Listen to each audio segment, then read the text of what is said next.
Bonjour et bienvenue sur Karma Historique. Je vais vous présenter l'histoire de Guillaume le Conquérant. Nous allons commencer par un contexte, puis de sa vie, et enfin de sa postérité.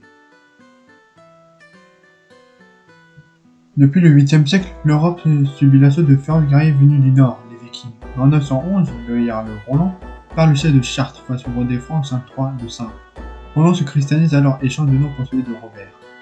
Il devient comte de Rouen et au fur et à mesure que le temps avance, les comtes de Rouen deviennent des ducs de Normandie qui signifie la terre des hommes du Nord. Et ce duché de Normandie deviendra l'un des duchés les plus puissants du royaume des Francs. Mais les Normands ont beau être devenus chrétiens, ils n'acceptent pas toute la culture chrétienne. Par exemple, ils pratiquent encore le mariage moridanico, qui signifie la polygamie des Vikings. C'est de cette union que naît Guillaume. En 1027, à Falaise naquit Guillaume d'un mariage moridanico du duc de Normandie Robert le Magnifique et d'une jeune femme nommée Herlève ou Arlette selon les versions.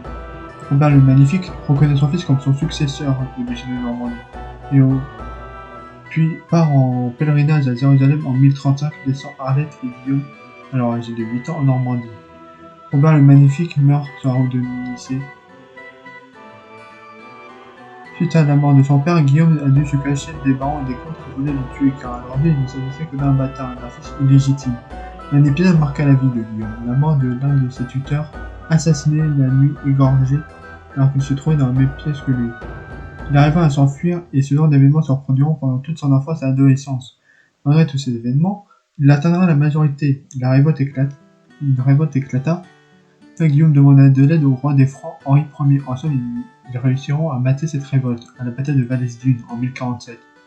C'est cette année-là que Guillaume se marie avec Mathilde de Flandre, fille du duc de Flandre, Baudouin V, et nièce du roi des Francs, Henri Ier. Mais le pape Léon IX interdit leur mariage en cause de consanguinité, car ils sont tous les deux cousins au 5e degré. Ils outrepassent l'interdiction et le nouveau pape Nicolas II décida d'accepter leur mariage en échange de quoi ils doivent construire 6 abbayes, 4 pour les hommes et 2 pour les femmes, ce qui améliore fortement les relations avec le Vatican. Voyant que le duché de Normandie devient un peu trop puissant, le roi Henri Ier trahit Guillaume et l'attaque.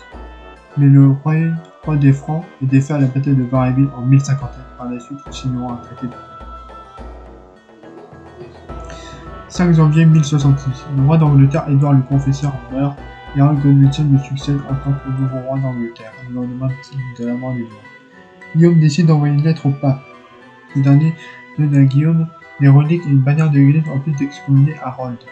Guillaume se rend à la bête somme, mais les vents sont défavorables. Ils accostent en Angleterre le 28 septembre 1066.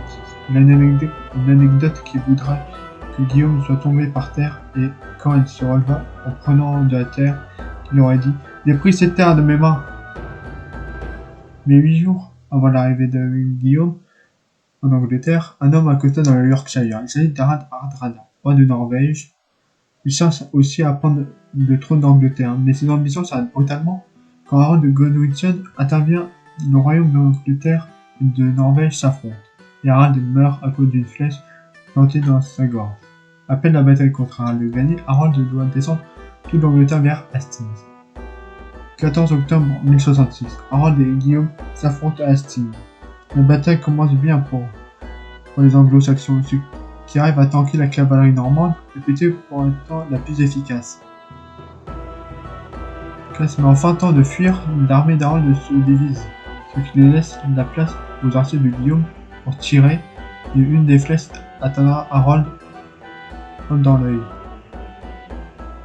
Il mourra quelques heures plus tard, son armée se désorganise et se font massacrer. Guillaume arrive à Londres où il se fait couronner roi d'Angleterre le 25 décembre 1066.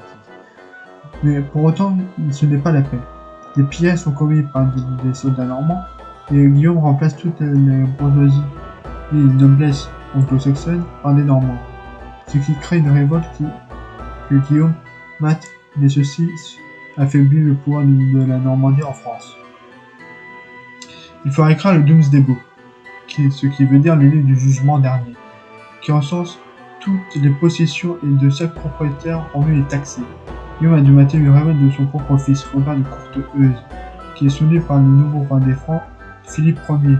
Mais avant de mourir, Guillaume et Robert se retourneront à merveille.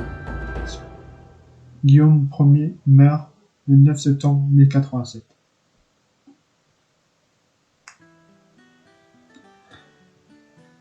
À la mort de Guillaume, il lègue la Normandie à Robert de Courteheuse. Il est le roi du royaume d'Angleterre à son troisième fils, car le second Richard est mort en 1075. Mais Guillaume II d'Angleterre meurt d'une flèche plantée dans le cœur pendant une partie de chasse en 1100. Et c'est le quatrième fils de Guillaume, Henri, qui succède à son frère au trône d'Angleterre jusqu'en 1135. Guillaume Ier hérita de deux surnoms. Le premier, Guillaume le Bâtard, qui le suivra de 1035 à 1066 jusqu'à la bataille d'Hastings, où il choisira qu'on l'appelle Guillaume le Conquérant, et c'est par ce nom qu'il sera connu dans le monde entier. Par ailleurs, là c'est une des principales causes de la rivalité entre l'Angleterre et la France dans les années à venir.